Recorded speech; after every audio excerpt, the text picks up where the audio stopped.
Hi guys, my name is Afar and me and my mate Harley decided to go on the journey to find out about immigration and answer the big questions on this topic. The truth is that one of the first questions people tend to ask when they find out that you're from different countries, why did you move here? So the idea of making a documentary on immigration came about as we thought of topics that we as filmmakers as well as the audience could relate to. Seeing as there's a lot of cultural and racial diversity in New Zealand, it made sense to explore this area. So when did immigration to New Zealand start? First large migration was by the South Pacific Polynesians sometime in the 1200s. The first real European settlers, who came in approximately 1809, were of the Irish and British descent. The native Maoris were not happy about them being in New Zealand. This explains why there were a lot of constant attacks and raging conflicts between two groups. Early British settlers came to New Zealand to hunt whales and seals, and then they decided to stay. After the signing of the Treaty of Waitangi in 1840, things got a little bit better for the settlers as the treaty resolved many issues that have greatly affected the natives, particularly over the ownership of the land. In 1987, New Zealand National Government passed on the new Immigration Act into law. This meant that the preference of immigrants would no longer be based on race, but on point system which rates a person on personal qualities and skills. The Act has since been updated to include some minor modifications.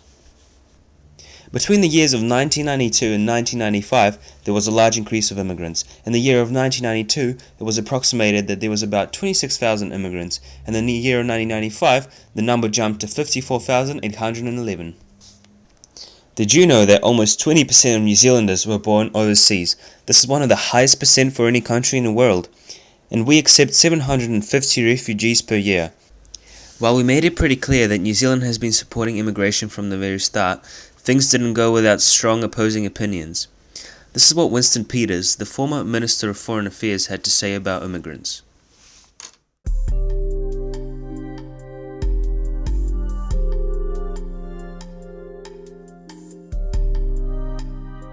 We moved here to get a safer life and because we got recommended to come here from family friends. It's completely changed my life. I've spent my whole life growing up here, so I've had like a mixture of both cultures. So yeah, I sort of like get the best of both worlds, I guess, with that. So I can really sort of compare them.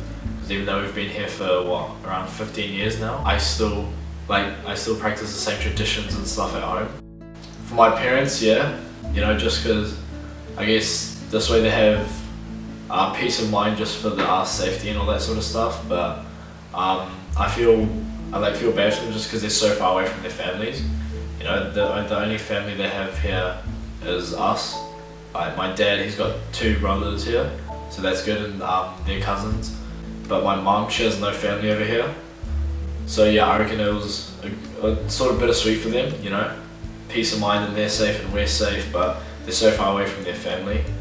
Looking at the big picture of New Zealand's economy, not really, because it's not like we're involved in any big companies, all that sort of stuff, so I don't think that us moving here really had any sort of effect on New Zealand, to be honest.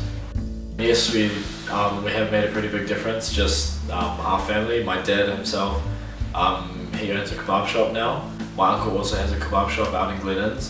Heaps of times they're asking us, where you guys from and all that sort of stuff, and so we educate them a bit. So yeah, I reckon there's a bit of an impact there.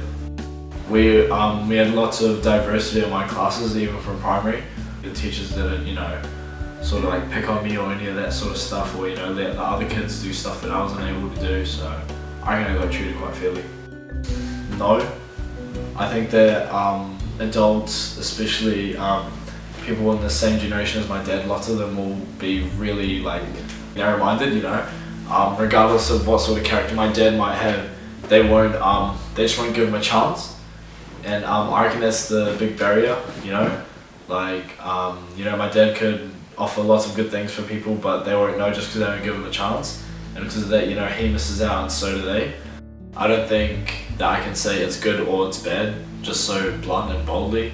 You got to do it for the right reasons, just like everything else, because obviously moving country and, bringing your whole family over here, it's a really big decision. You got to think about how your family's going to adjust, whether you guys are going to like it here. A better life. When people change something in their life, they all want better life. I am not an exception.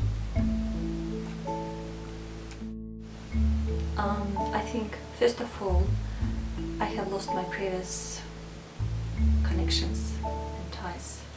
I mean my relatives, my friends, my own friends. I can speak with my friends on the internet, but I cannot help, I cannot support them.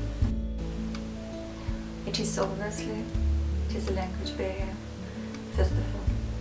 And secondly, people coming here, probably all of them find it quite hard to find a job, because lots of these people are qualified overseas, and some of our degrees cannot be recognized here in New Zealand.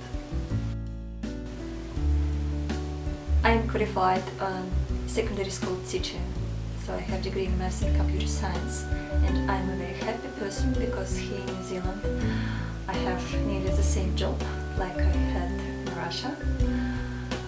So I'm doing private tuition.